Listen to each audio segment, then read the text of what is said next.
Brand new vinyl update. Gonna put this stuff in your face. I don't have any money, I just have vinyl. I'm amazed that I still have a home.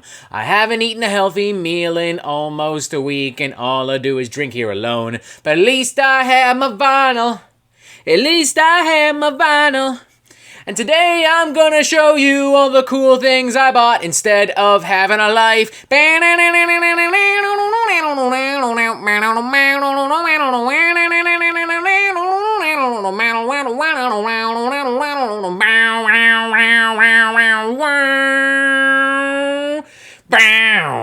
Hi, hello there, how are you? Welcome to a brand new episode of the Metal Meltdown. More specifically, a brand new vinyl update video. Yes, it's that magical time of the year where we talk about a bunch of cool records that I've added to my collection. No album reviews, no interviews, no live streams. I just sit here and goof off and I flex on how awesome my vinyl collection is. And I've picked up a lot of cool stuff these last couple of months. So with that in mind, let's not waste any more time. Let's just jump right into it. First up, Flying Microtonal Banana from King Gizzard and the Lizard Wizard. Australian psychedelic progressive rock chameleons. This is like album number 15. I don't even know. They've done like 30 fucking albums.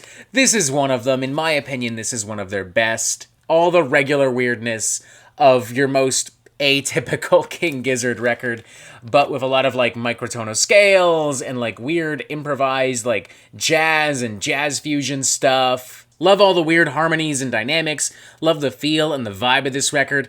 This more so than anything else in this like vinyl haul. Perfect for just like getting really fucking high and zoning the fuck out. Like you will go on a fucking adventure with this thing. And the whole thing is pressed on like a transparent yellowish kind of lime green vinyl. More green now that I'm looking at it now, but it's cool. It's very nice. And like I said, I think this is one of their best albums. This, Infest the Rat's Nest, and Murder the Universe. And one other album that we're going to be talking about very, very, very shortly. But first off, moving on to Red Moon and Venus from Kaliuchas. This is her third studio album, if I'm not mistaken. This is something Anne has been listening to a lot lately. I like it myself. Some very good, sensual, smooth, intimate, like R&B and pop music. A lot of Spanish influence here. It's very lush. It's very romantic, very sexual. Love the vocal textures, love the production. It's a very immersive record. I haven't really put much thought into like my top 10 best non-metal albums video list thing because that's still a few months away. But right now this stands a solid chance at being in that, being featured in that. Standard black vinyl here, but it's all good. No special variant needed. It's a great record. Next up, we have The Shape of Punk to Come, a chimerical bombination in 12 bursts from Refused. This album is fascinating. It's, in my opinion, one of the best punk records of all time.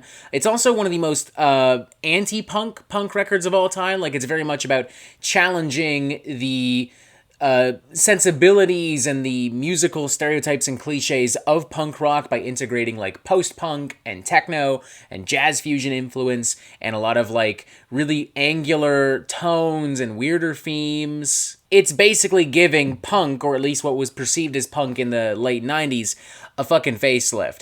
And interestingly, it succeeded because there's a lot of stuff that's on this record that you can like see in a lot of other punk and hardcore and post-hardcore to this day. Like Turnstile, one of the biggest names in like the hardcore and punk world right now. I mean, they should be worshiping this ground on the album it stands on because there's a lot that they're doing, as unique as it is, that can be traced back to this very album. This is an album I've been wanting on vinyl for a while. It's a bona fide classic.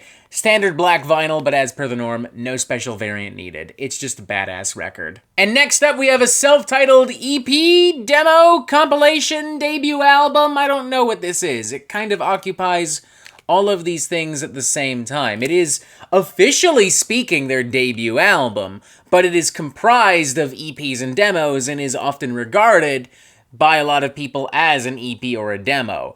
Also, technically speaking, being a compilation of EPs and demos makes it a compilation. I don't know. It's weird. Call it whatever you want. It's cool, grimy, dark, scuzzy, fucked up stoner rock and stoner metal with a lot of distortion and a lot of mean riffs. Personally, I prefer some of the later era Red Fang stuff. In fact, their most recent album is probably my favorite from them, but this is still a really cool record, and it is cool to have this in the collection. Standard black vinyl, once again, no special variant needed though. Hey, remember when I talked about King Gizzard and how there was one other album that I thought was really good and amongst their best? Well, booyah! King Gizzard and the Lizard Wizard, Petro-Dragonic Apocalypse. I can't, what's the full title again? Petro-Dragonic Apocalypse, or Dawn of Eternal Night, and Annihilation of Planet Earth and the Beginning of Merciless Damnation. Goddamn, that title is longer than the Bible. This kind of acts as a sequel to 2019's Infest the Rat's Nest, expanding on the environmental and political subject matter of that record, as well as expanding on, like, kind of the scuzzy, sludgy thrash metal template left behind by that album, going into more traditional heavy metal territory at times, going into more progressive metal and alternative metal territory at times. The entire album having this over-the-top concept about, like, a cult that just worships gasoline, basically the bad guys from Mad Max Fury Road, and, like, they're so desperate to have more gasoline. They love their trucks. They love oil so much. They love factories. The environment, the world around them is burning, and they're just kind of looking for scapegoats instead of actually tackling the problem at hand. Like, that resonates really well, as fantastical and as weird as it is, and as over the top as it's presented, especially when literal monsters and witchcraft is introduced later on in the album. I almost didn't recognize this in the record store at first, though, because of the packaging. So you have this outer package here, and then you have the inside here, which is the official album cover with the lizard and such. Loving that cover, too, by the way, might I add. And with this one, you have kind of like two different vinyl variants. You've got this one, which is kind of like gray with a little bit of black thrown in there. And then you have this orange one, which has a little bit of white and red. It's pretty subtle. It kind of looks like a melted creamsicle. At this point, I can very honestly say that I have listened to this album more than any other album released in 2023. I would go as far as to say that right now, this is my favorite album of the year, at the very least tied with Black Medium Current from Dot Heimsgard, which I'm also hoping to snag on vinyl soon. I remember saying this in my review of this record. I know these guys are not really a metal band, but they should definitely be playing around more so with metal, because every time they do so, they kick fucking absurd amounts of ass, and this album is no exception. Definitely pick this up and check it out if you have not already. Next up, a tech death progressive death metal classic, Unquestionable Presence from Atheist. Had to wash the taste of that Till the Dirt album out of my mouth, featuring apparently members of Atheist. God, that's sad. This isn't, though. This is a great record. I've said it a few times on the Metal Meltdown, but I'll happily say it again. I've got such a soft spot for, like, that early 90s tech death progressive death metal sound and aesthetic. I love records like this. I love how wild it is. I love how erratic it is. I love all the different tones and textures. I think I would say this is maybe one of the best progressive death metal records of all time. I would say that this is my favorite album from Atheist specifically, and it is pressed on what can only be described, in my opinion, as a galaxy of a vinyl record. Look at that. You've got different shades of blue and yellow and green. It looks like a star exploding. Next up, we have 3D Country from Geese. This is another one of my favorite non-metal albums of the year. I know that people don't like that term, but I don't know. It's just a good way to describe records that aren't metal on a channel that's called The Metal Meltdown for people that primarily listen to metal. Sue me. Anyways, Geese! Great record. Anthony Fantano described this as dad rock for people who don't have dads, and I think that is a great descriptor for this thing. This thing is, it's just kind of weird and funky. Like, it's got, like, southern rock and post-punk and these weird, like, extreme metal noise rock outbursts. This, for me, was, like, the album of the summer, honestly. Like, I was jamming this all the time. Even though it was weird and fucked up, it just kind of fits the summer vibe, in my opinion. Like, I love singing along to this thing. I love jamming it, drinking a cold beer, a cold brewski with this thing, and also maybe some vodka and some fucking, like, hard liquor and some of the more extreme and volatile moments here. And this is pressed on transparent vinyl. You can see right through it. Look at that. Hello.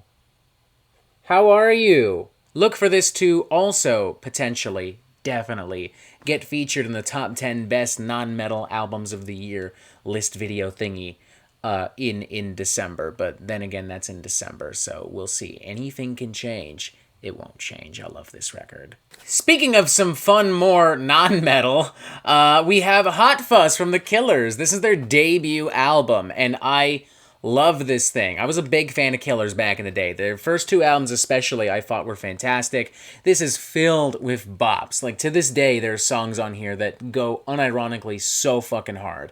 Mr. Brightside, Smile Like You Mean It, Jenny Was a Friend of Mine, Somebody Told Me, all these things that I've done. It's great. It's got kind of like a new wave, indie rock, alternative rock, heartland rock kind of like fusion vibe. This isn't really something I'd been looking for on vinyl at all. I just kind of saw it and went, you know what? I wanna relive my little childhood years for a moment. Those early days when I just jammed rock and I didn't have to deal with any stupid bullshit. I was just a little babu baby, a little kid just exploring rock music and having fun. Next up, the deluxe edition of Bitches Brew from Miles Davis, a master class in classic jazz. One of the greatest, if not maybe even the greatest jazz record ever made, in my opinion.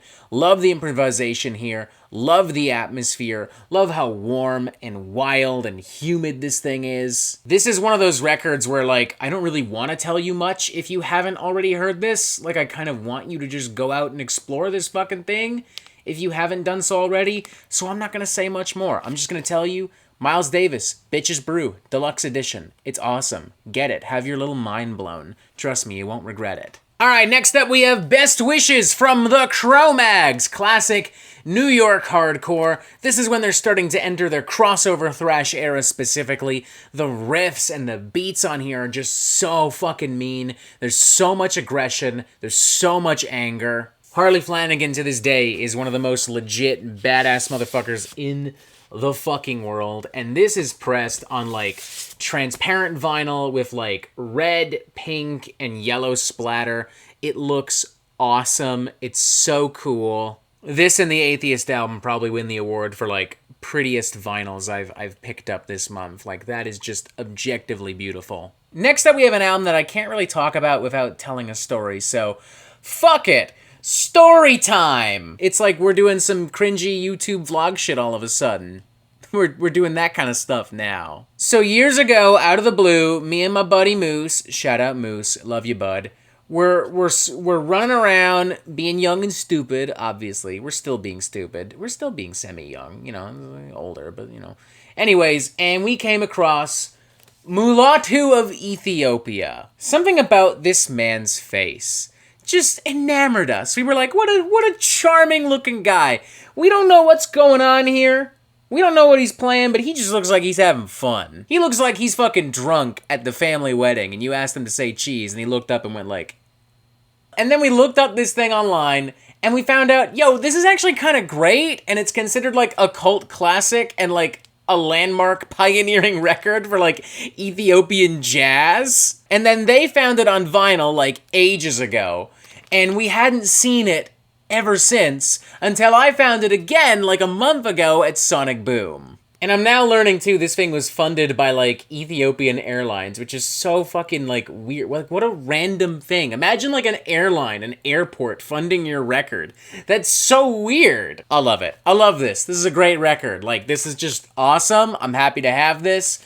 I love how eccentric it is. I love how smooth and laid back it is. I love his vibe. Look at that smile. What a handsome man. And if by chance you ever see this thing, just grab it, because you won't see it again, at least not for a damn long time. And you deserve to have this awesome, charming record in your life. Next up, some records that I picked up with friend of the channel and also in real life, Mad Mike. He was in Toronto not too long ago. We went to Sonic Boom and I picked up Calculating Infinity from the Dillinger Escape Plan. With this, I now own almost every Dillinger Escape Plan album on vinyl. I'm still missing One of Us is the Killer, but I've got everything else, even the EP with Mike Patton. Still to this day, maybe their most punishing record. Like, this is borderline at times a grindcore record with how extreme it is. And this is pressed on, like, transparent orange vinyl as well. From that same vinyl haul, New Erections by the Locust.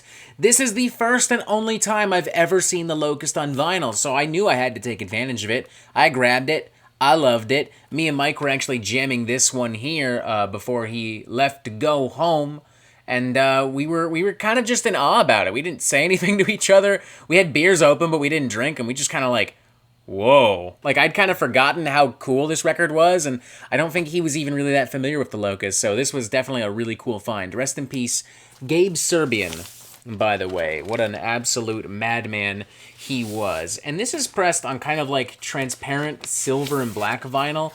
It kind of looks like a giant orb of smoke, and I like that. And then I also got my hands on the Atrocity Exhibition, the deluxe edition from Danny Brown, another album I've been looking for on vinyl for a while now. Great, edgy, mid-2010s, like hip-hop. Love the lyricism, love a lot of the features on here. Danny Brown in general, I think, is a really unique voice in modern hip-hop. He put out another great record earlier this year with JPEG Mafia and has another solo album coming out pretty soon. He's just a really badass creative figure. Definitely check this out if you're looking for something really edgy and dark and a little fucked up from your hip-hop. I also took advantage of a surprise moving day sale from Willowtip Records and got my hands on The Inalienable Dreamless from Discordance Axis. One of the greatest grindcore records of time. Do not let this cover fool you. This is not some laid-back post-rock or ambient music or shoegaze. This is some seriously cutthroat,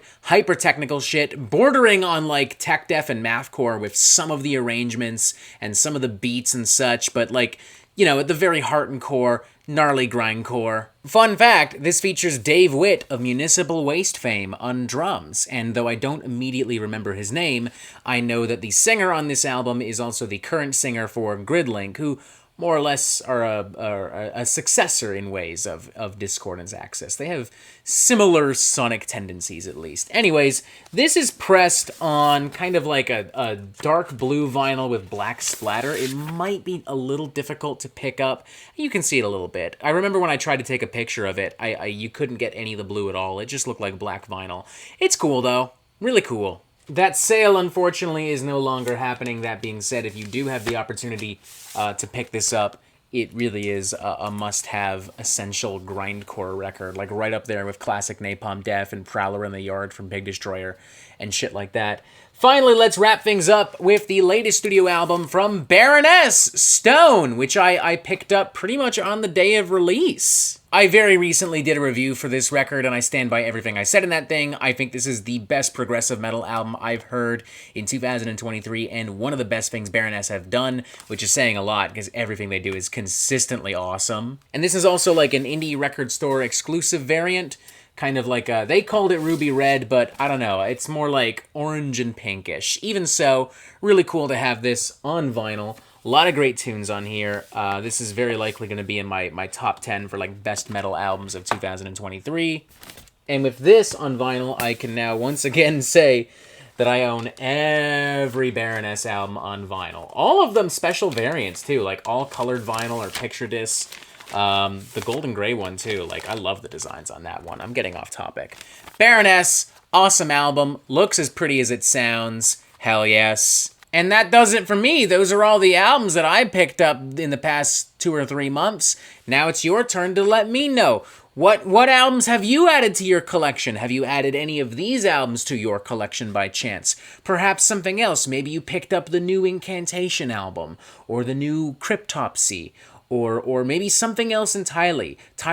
Maybe you finally picked up like some old Beatles stuff and you listened to it with your dad. Or maybe you picked up some fucking butt rock and some country in honor of our good friend Gerrymander, who recently showed up on the channel. I don't know, that's why I'm asking you. Let me know. Press this button to subscribe. Look, there's even more videos here. And as always, you have yourself a fantastic fucking day.